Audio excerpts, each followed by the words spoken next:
वैसे तो अगर ज्यादा वो कहेंगे तो चुनौती को स्वीकार कर ही लेंगे, वहां भी मेरा 70,000 वोट आया है क्योंकि दूसरे स्थान पर रहे माननीय विधायक जी दूसरे स्थान। मैं आपको मजेदार कहानी सुनाना चाहूंगा। गिरिडीह लोकसभा में माननीय सांसद के जितने प्रतिनिधि हैं, जितने ग्रामीण प्रतिनिधि हैं, आप उनका बूथ चेक कीजिए, बुरी तरह पीटे हैं।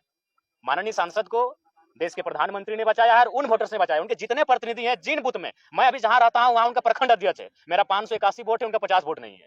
वो बुरी तरह पीटे हैं। तो अगर डॉक्टर लंबोदर बाबू एक पीएचडी स्कॉलर हैं, एक राज्य की एक ऊंची सेवा को दे चुके हैं, और हम लोग चूंकि युवा है, हमारे मुख से त्रुटिपूर्ण बातें कभी निकल सकती है, लेकिन उनको एक सज्जन व्यक्ति हैं, अगर वो इस प्रकार की बच्चों जैसी चुनौतियां दे रहे हैं, तो मुझे लगता है थोड़ा सा लिमिट में ही चुनौतियां दें, नहीं तो अगर स्वीकार कर लिए तो फिर दिक्कत उन्हीं को होगी। और जोरदार डुलू जी का समर्थन हमको होता है, हम वहाँ 46,000 वोट लाए, बहुत अच्छा लाए, क्योंकि बागमारा एक शहरी क्षेत्र है प्लस डुलू का क्षेत्र है, वहां से एक नया लड़का 47,000 वोट लाता है, ये बहुत बड़ी बात है। अगर उनका समर्थन होता तो कम से कम मेरा 70 से 75 होना चाहिए था। चीजों को सबको तो डाउट है कि उनका राहुल गांधी से बात होता भी है कि नहीं। तो सबसे पहले देखिए, ठीक है, सुनने में आ रहा है कि इरफान दा मंत्रिमंडल संभालने जा रहे हैं, तो पहले उनको बधाई देते हैं और उनको कहेंगे कि थोड़ा सा भी ये जो कॉमेडी वाला बात करते हैं ना, देखिए इरफान दा नो डाउट उनको लोग इसीलिए फॉलो करके रखे हैं कि दिन भर का तनाव को मुक्त करें उनको सुन। तो उनको बोलेंगे थोड़ा आप सीरियस पर्सन बनिए। अगर आप मंत्रिमंडल में जाने वाले हैं आलम के स्थान पर, तो आपका विषय क्या होगा? अगर आपको नहीं मालूम है तो मैं आपको विषय देता हूँ। आपका सबसे पहला विषय होगा कि जामताड़ा को साइबर क्राइम के धब्बे से मुक्त कराइए। चलेंगे थोड़ा सा, हालांकि आपको खराब लग गया था, खराब नहीं लगेगा, क्योंकि जो हम लोग महसूस कर रहे हैं कि आप विधानसभा चुनाव में अब उतर रहे हैं।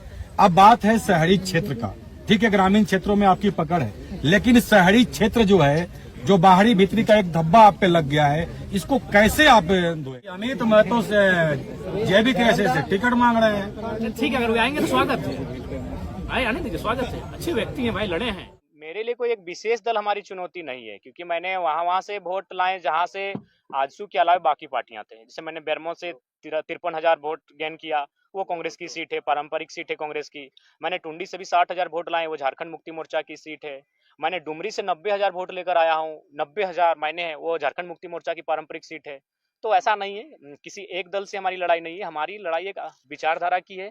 और ये जो फिलहाल जो पॉलिटिक्स कर रहे हैं, उससे जनता कहीं ना कहीं कट रही है। हाँ, नो डाउट हमें समय लगेगा, लेकिन आने वाले दिनों में झारखंड के पॉलिटिक्स में हम लोग बेहतर स्थिति में होंगे और एक बेहतर क्षेत्रीय पार्टी के रूप में होंगे। अकेले लड़ेंगे आप? जी, फिलहाल हम लोग विधानसभा का चुनाव अकेले लड़ेंगे।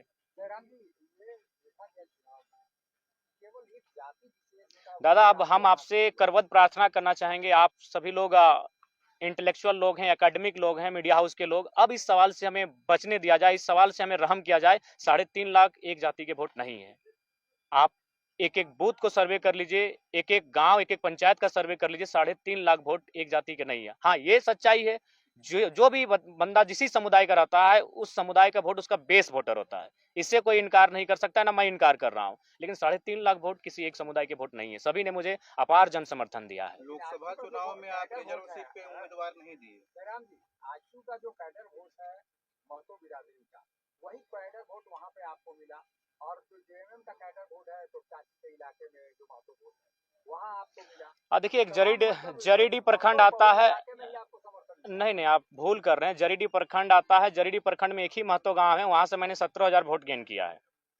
तो मुझे लगता है आप लोग थोड़ा सा भूल कर रहे हैं, आप लोग को और ग्राउंड में जाकर सर्वे करने की आवश्यकता है, क्योंकि आप लोग उन्हीं बातों को सुनते हैं जो मीडिया में बाकी दलों के नेता कहते हुए दिखते हैं। आप जनता के बीच जाइए और जनता के बीच जानने का प्रयास कीजिए कि आज हमारा रोल क्या है। आप चले जाइए बेहरा कुदर, वो एक राजपूत समाज का गांव है, वहां मुझे अच्छा वोट मिला। आप चले जाइए चौबेडी, वो ब्राह्मण का गांव है, मुझे वहां से अच्छा वोट मिला। तो मैं किन किन समुदाय को गिनाऊं बताइए? हर एक समुदाय ने मुझे अच्छा मत दिया है। तो इसीलिए कृपया अब कम से कम 2 साल बाद मैं आपसे आग्रह करता हूं कि इस विषय को विराम दीजिए एक जाति का लेकर। आज हम लोग जिन विषयों पे बात कर रहे हैं, ये विषय तो देश स्तर के विषय हैं, ये विषय राज्य स्तर के हैं, और वो नेता हमारे वहाँ चुप रहते हैं। तो मैं जिन विषयों पर लड़ाई लड़ रहा हूँ, जिन विषयों पर मैं रिजल्ट हासिल कर रहा हूँ, ये पूरे राज्य के विषय हैं। रिजर्व सीट पे आप लोकसभा चुनाव नहीं लड़े? नहीं दादा, लड़े, 2 रिजर्व सीटों पे हम लोग चुनाव लड़े। सिंहभूम में हम लोग हो समुदाय के साथ गए, दुमका में हम लोग संथाल समुदाय के साथ गए, और सिंहभूम के हमारे प्रत्याशी लगभग 50,000 वोट लेके आए, 44 के 45,000 वोट था। जहाँ जेएमएम का उम्मीदवार नहीं, ऐसा कुछ नहीं है, ऐसा कोई प्लानिंग नहीं है। हम लोग ये देखें कि हम लोग वोटर्स कहाँ हैं, कहाँ हमारे केडर हैं, जहाँ चुनाव में काम हो सकता है। गोड्डा में भी हमारे थे, लेकिन वहां तक हम लोग पहुंच नहीं पाए, प्रत्याशी नहीं मिल पाया। तो ऐसा नहीं है। हम लोकसभा चुनाव में आप सामान्य वर्ग के कैंडिडेट्स को बहुत न के बराबर उतारे।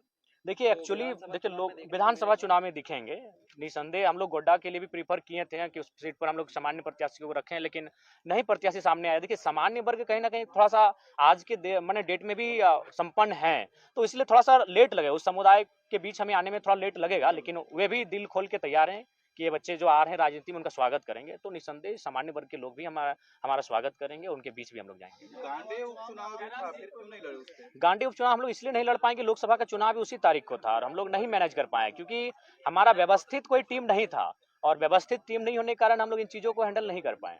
एक अच्छा मौका था क्योंकि आपके समर्थक आपको मुख्यमंत्री के तौर पर देते थे।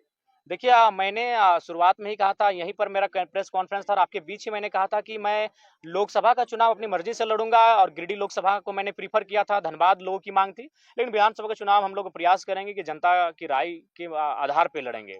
तो फिलहाल तय नहीं हो पाया, लेकिन उम्मीद है कि यह बहुत जल्द तय हो जाएगा और कि विधानसभा का चुनाव हम कहाँ से लड़ें।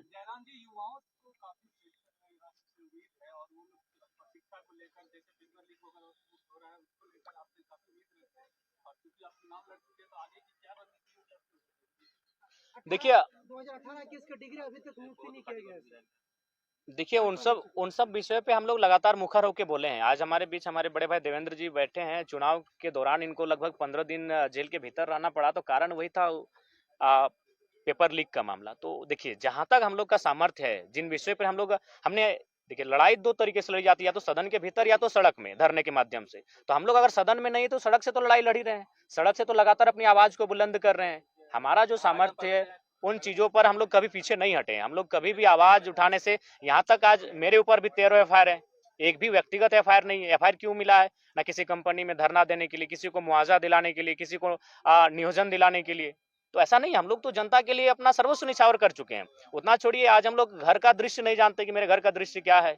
घर में न जाने कितनी प्रकार की घटनाएं घटी, लेकिन हम लोग घर तक नहीं जा पाए, घर तक कदम नहीं रख पाए। हम लोगों ने सब कुछ अपना झारखंड को ही परिवार माना है, झारखंड को ही अपना घर माना है और पूरे झारखंड वासियों के लिए हमने अपना सर्वस्व निछावर करने का प्रयास किया है। जयराम जी लगातार बोलते हैं कि